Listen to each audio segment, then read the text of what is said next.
RuneScape is full of a variety of fun, engaging, stimulating activities like two-tick fishing, bank standing, and the 90-hour Iron Man Winter Toad grind for a Dragon Axe that I'm currently doing right now.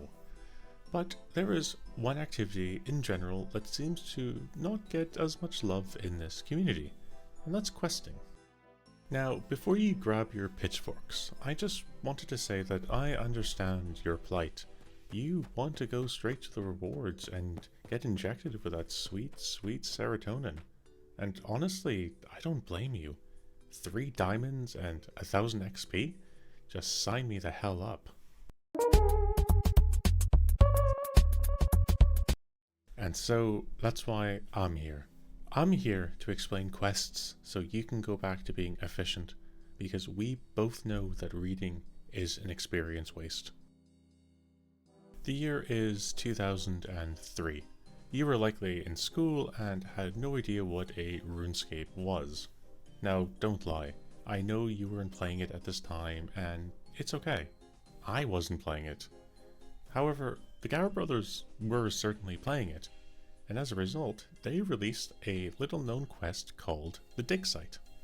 You begin the quest by barging into the exam center of the Varrock Digsite and asked to be employed as an archaeologist, because you just finished watching The Mummy, the 1997 version.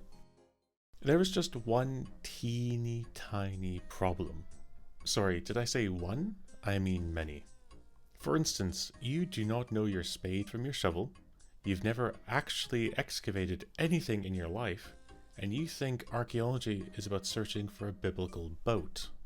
But thankfully, much like real life, there is no one wanting to be an archaeologist, so you're hired, provided you can complete an exam.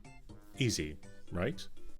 Well, unfortunately, much like real life you absolutely hate studying because you're smart enough and you've never actually had to study for anything in your life. And as a result, you immediately fail.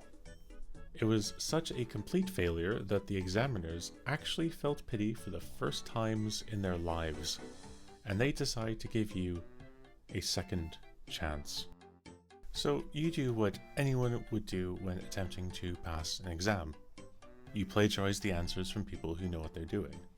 But unlike real life, you simply cannot pay, threaten, or flirt your way to these answers, because this is a video game, and as a result, you're going to have to do some busy work.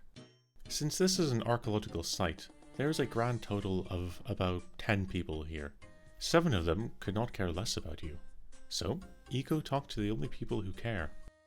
There are 3 students who have lost something valuable to them, and provided you help them, they will happily help you pass your exam. For instance, Mark has lost his sanity, Tony has lost his will to live, and Betty has lost her prized archaeological find. Now, I know what you're thinking. Should I really be taking answers from someone who has just lost their prized find? And, well, the answer is yes, because no one else will help you. Being the super sleuth that you are, you manage to, through many trials and tribulations, reunite each student with their most prized possession.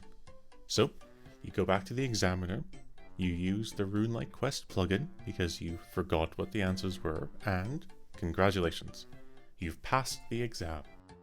Is what I would say, except you have to do this 2 more times.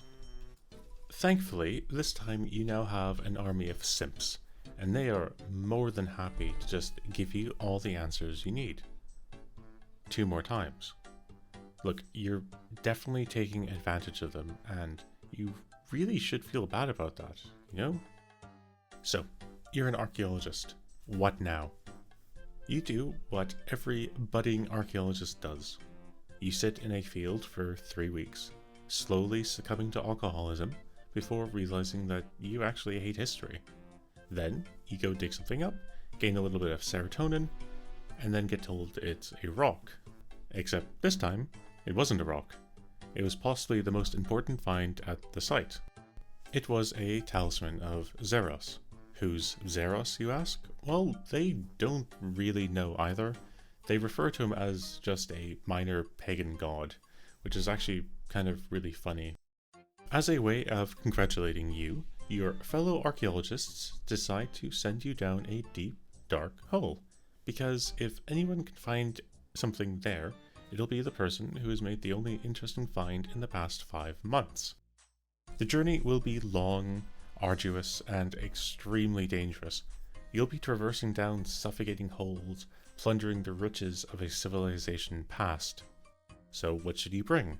Maybe a lantern, maybe some rations, maybe a bag to hold all the finds that you'll eventually sell illegally?